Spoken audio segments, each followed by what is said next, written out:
Buongiorno e ben ritrovati con il TG Flash di New Sicilia, di eseguiti i titoli più importanti della mattina. Visita a sorpresa per gli studenti della scuola di Amicis Da Vinci di Palermo da parte del Presidente della Repubblica Sergio Mattarella. L'incontro è stato organizzato dopo aver appreso che 2 ragazzini della scuola hanno recentemente subito insulti razzisti. Ci spostiamo a Catania, dove prosegue l'esecuzione di misure cautelari nei confronti dei soggetti coinvolti nell'operazione Villa Glori, relativa a furti, estorsioni, detenzioni di armi e spaccio di droga, emessi 8 obblighi di dimora.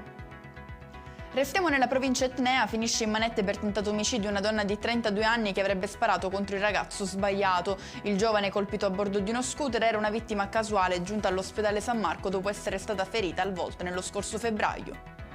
Lotta tra la vita e la morte a Catania. Un ragazzo investito al viale Africa mentre stava attraversando la strada. Il conducente sarebbe fuggito senza prestare soccorso. Disperato l'appello del padre del giovane, che ha chiesto la collaborazione di eventuali testimoni per rintracciare il colpevole. È stato arrestato nella notte un uomo di 45 anni per aver minacciato con una pistola 27 migranti, ospiti di un centro di prima accoglienza a Racalmuto, in provincia di Agrigento.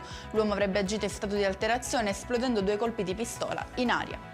E con questo è tutto, prossimo appuntamento più tardi alle 19:30. Grazie per averci seguito, buon proseguimento di giornata.